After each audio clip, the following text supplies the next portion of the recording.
So here we are looking at real tall real estate. Andrew, naming is really, really, really important. I don't, I don't know what real tall, it doesn't send me anywhere. One of my instructions internally is, I need copy, I need names, I need identities, I need things that we create that send people off to wonder and wander. I want them to wander around the field we're creating and find cool things within an idea. I want them to wonder in a good way. Oh, wow, I wonder. This is like I'm wondering, but I'm like, I'm not wondering. I don't know where to even go with what is real tall. I don't know what the story is, why that name.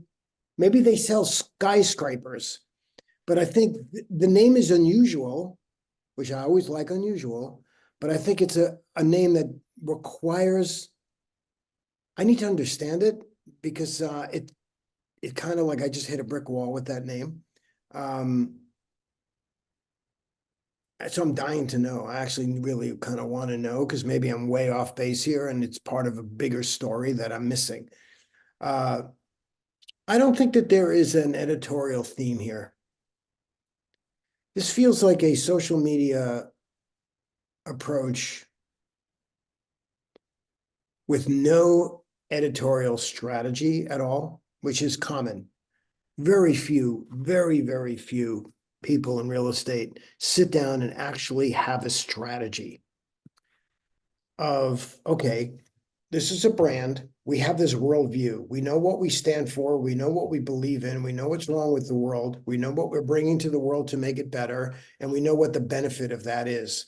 Our social media should display that and articulate that and disseminate that every step of the way.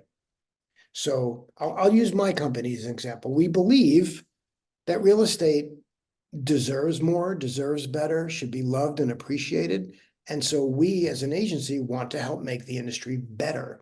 When you look at our social media, 98% of what we're posting is content taken from consumer research that we're doing. Because we feel if we can share with you what we're learning about consumers, you can take it and turn it into better marketing, and it fulfills our mission. It's the strategy. So it's a simple strategy. So I can't reverse engineer the strategy here. Yeah, I think I was gonna say something very similar. It feels a little splintered. Um, some of that is the visual identity or aesthetic, right? I feel like the logo up here doesn't really translate into the stories or the highlights or even the content in the main posts. Um, also, again, I think this is echoing on the name side of things, but is real tall real estate, is this skyscrapers? So you focus on Georgia and Tennessee, like high-rise condominiums. But what is the theme? If I'm a consumer and I'm part of your target, you know, customer segment, what would make me want to subscribe to this and follow your content? Because it does seem like you're touching a lot of bases here in terms of the type of content you have. Some of it is webinars, some of it is advice, some of it is, you know, showcasing how your team is growing, etc. But I think that having a thread through all of this is going to be really helpful. Is it that you're dispelling the myths of buying a home in the Georgia and Tennessee markets? Or is it that you are the expert in a particular neighborhood? Is it that, you know, we're gonna, you know, really be attracted to and fall in love with your personality? And if so, you know, maybe doing more video would be helpful. But I think that figuring out here's the thing is that if you don't know the answer to this, that's okay. Most people don't. But Right. after producing all of this content and touching all these bases, hopefully you can pick up on the fact that, you know, some of these have 2 likes and some of them have 100 likes or more. What is it that's speaking to your audience? And then doubling down on that is going to get you much better results. So simple split testing. Not everything you post has to, you know, scratch that itch that gets all those likes and comments, but having an awareness of that and having that permeate everything on your Instagram is probably going to win you, you know, more.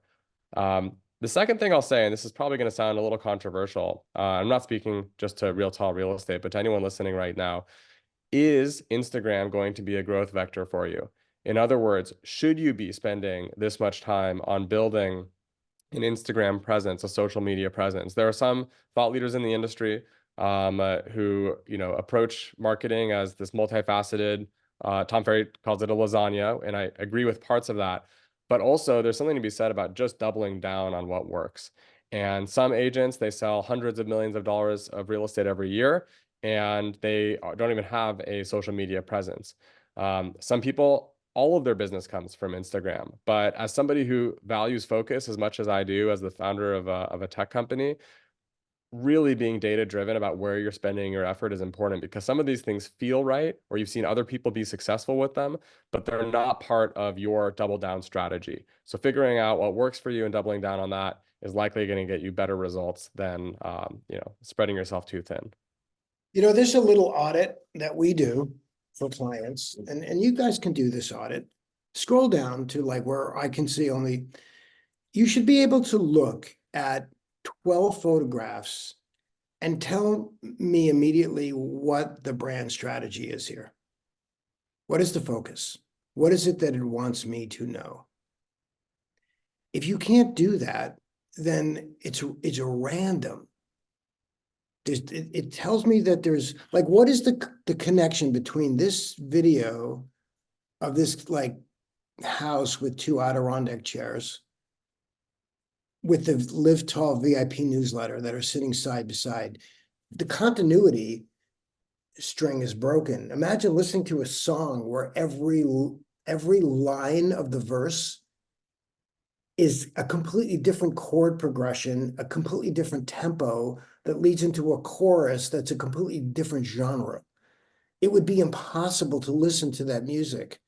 And as much as I don't like being this down on something, because it looks like these are fun guys and good guys to hang around. And as somebody alluded to in the chat, one of them might be very, very tall.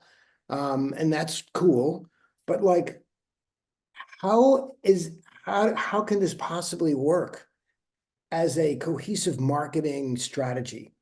It's just random tactics. And this is what we said early on. Andrew, I'll close with this. The title is Your Digital Marketing Killing You? The meaning behind that was you are going to amazing lengths and efforts to create digital marketing. You are burning hours and minutes and time developing things that are causing stress and anxiety and overwhelming you and stretching your capabilities into areas where you might not even be comfortable, because a lot of people are telling you to do it. So you're just doing it because you're being told to do it, and it's killing your time, it's killing your effort, it's killing your stamina, it's killing your health, and it might not actually be helping your business. So like, that was the point of it wasn't meant to be like a hyperbolic, over sensationalistic title. This is a great way to end, because this is really an example of maybe just do one piece every once in a while and make it consistent, and stay on the brand story. Keep it going. Tell one cohesive story that ties to something that matters, that creates value and differentiation. And it's not easy, but also don't do what's not comfortable. If you're not comfortable making TikToks, don't make TikToks because some thought leader on stage at Inman was telling you you need to do it. They don't know what you need to do. You know what you need to do. Well said, Mark. I'm actually running late to an appointment now, so I have to run, but Right. this has been really amazing. Thanks to everyone who stuck with it for all 3+ hours. We'll do this again. Feel free to follow us on social, or keep an eye on your inbox. We'll be letting you know when we post the clips from this interview, and we will also let you know when the next session is happening. So thanks again for everyone for being here and participating today.